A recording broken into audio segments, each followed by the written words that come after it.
नमस्कार, आपण पाहताय न्यूज 18 लोकमत. आपल्या सगळ्यांचं स्वागत. सुरुवातीला बातमी सर्वोच्च न्यायालयातल्या पंतप्रधानांच्या सुरक्षेच्या संदर्भातल्या केसची. पंतप्रधान नरेंद्र मोदी यांच्या सुरक्षेमध्ये हलगर्जीपणा केल्याप्रकरणी एक नवीन ट्विस्ट समोर आलाय. सर्वोच्च न्यायालयानं या प्रकरणाच्या चौकशीसाठी एक समिती स्थापन करण्याचा निर्णय दिलाय. सर्वोच्च न्यायालयाच्या 50हून अधिक वकिलांना आंतरराष्ट्रीय क्रमांकावरून फोन करण्यात आल्याचं सुद्धा समोर आलंय. हे फोन कॉल्स पीएम मोदींच्या सुरक्षेशी संबंधित असल्याचा दावा केला जातोय. शीख ऑफ जस्टिस अर्थात एसएफजे या संघटनेनं फोनवरून पंतप्रधानांच्या सुरक्षेचा भंग केल्याची जबाबदारी घेतली आहे.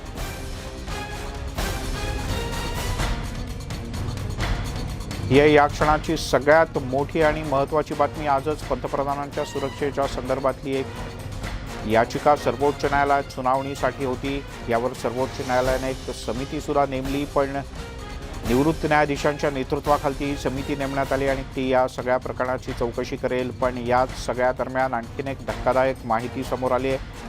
ती म्हणजे एसएफजे या संघटनेनं फोनवरून पंतप्रधानांच्या सुरक्षेचा भंग केल्याची जबाबदारी स्वीकारली आहे असं समजतं. हे एसएफजे ज्या संघटनेचं नाव आहे ते पूर्ण नाव आहे शीख फॉर जस्टिस आणि सर्वोच्च न्यायालयातल्या 50पेक्षा अधिक वकिलांना काही विशिष्ट आंतरराष्ट्रीय क्रमांकावरून फोन करण्यात आले होते आणि हे फोन कॉल्स हे पंतप्रधान नरेंद्र मोदी यांच्या सुरक्षेशी संदर्भात काही गोष्टी सांगण्यासाठी, विचारण्यासाठी किंवा बोलण्यासाठी करण्यात आले होते असंही आता समोर येत आहे.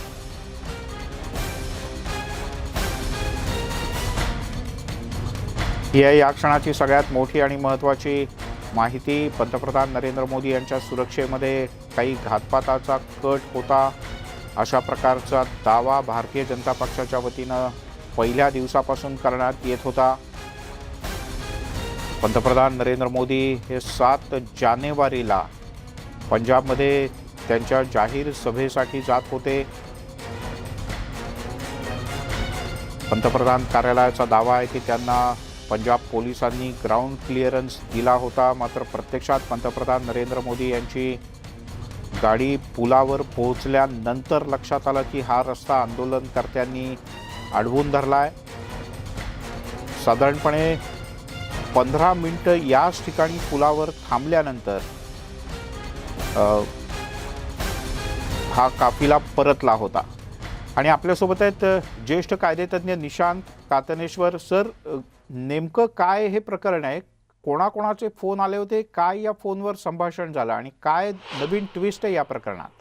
हो, असं आहे की साधारणतः सकाळी 10 ते 10:30च्या दरम्यान आणि दुपारी 12 ते 12:30च्या दरम्यान सर्वोच्च न्यायालयात वकिली करणाऱ्या बहुतांश वकिलांना हे फोन कॉल आले. बरं. हा नंबर इंग्लंडचा होता. बऱ्याच वकिलांनी कॉल्स रिसीव्ह केले. कोणी हिअरिंगच्या गडबडीत असल्यामुळे कोणी रिसीव्ह नाही केले. हां. पण ज्यांनी रिसीव्ह केले, उदाहरणार्थ मी जेव्हा कॉल रिसीव्ह केला तेव्हा हा एक प्री रेकॉर्डेड मेसेज होता आणि ज्याच्यामध्ये 2 गोष्टी प्रामुख्याने होत्या.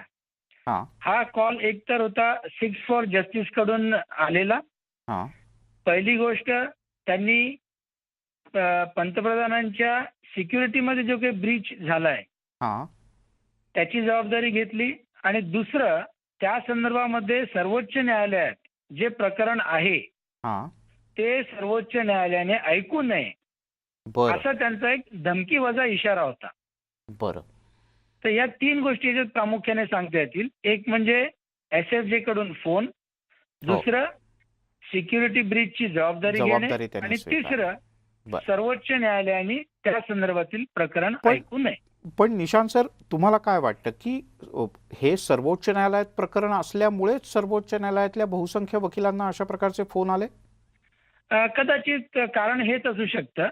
कारण जेव्हा मला कॉल आला तेव्हा मी माझ्या काही सहकाऱ्यांना जेव्हा विचारणा केली, प्रत्येकाने हे सांगितलं की त्यांना त्याच नंबरवरून हा कॉल आलेला होता आणि सेम ज्यांनी उचलला त्यांना हाच प्री रेकॉर्डेड मेसेज ऐकू आला. बरं. आता हे सगळंच प्रकरण न्यायालयात आहे आणि तुम्ही सुद्धा हो. इतके ज्येष्ठ वकील आहात, तुम्हाला असं थेट एखाद्या गोष्टीबद्दल आत्ताच निर्णयापर्यंत जाणं हे योग्य नाही. पण हं, तुम्हाला असं वाटतं की ज्या पद्धतीने हे फोन आलेले आहेत, जबाबदारी हं, घेतली गेली आहे, हे सगळं हं. पूर्वनियोजित आहे?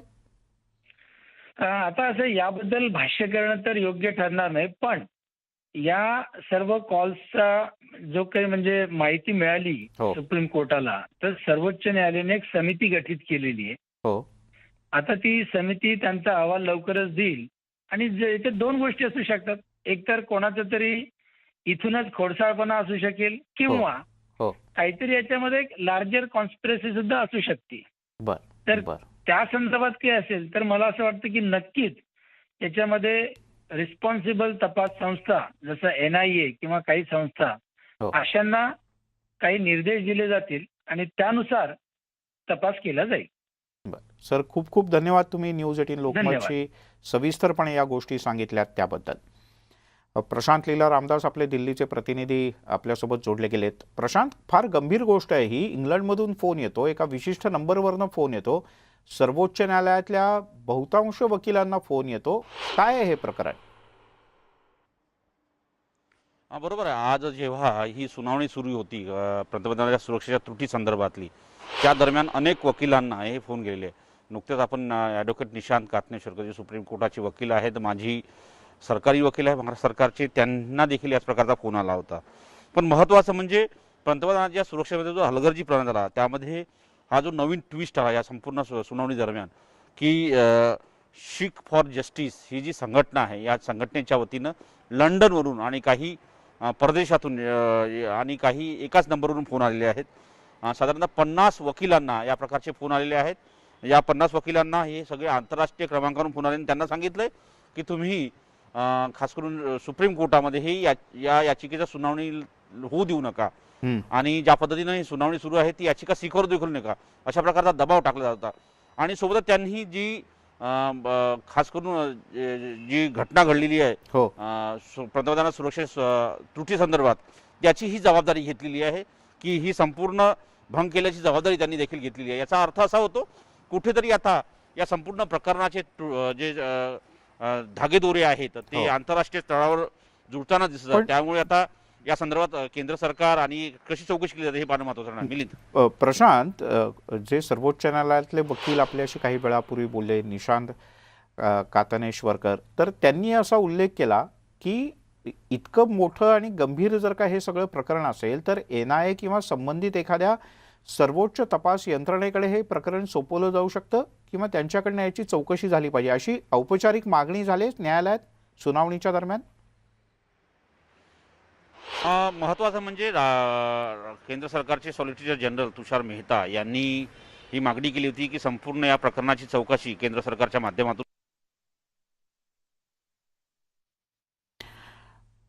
प्रशांतशी आपला संपर्क तुटला आहे, पण अत्यंत गंभीर असं हे सगळं प्रकरण. 50 पेक्षा जास्त वकिलांना आंतरराष्ट्रीय फोन, सगळ्यांना, बहुतांश लोकांना काही रेकॉर्डेड मेसेज सांगण्यात आला.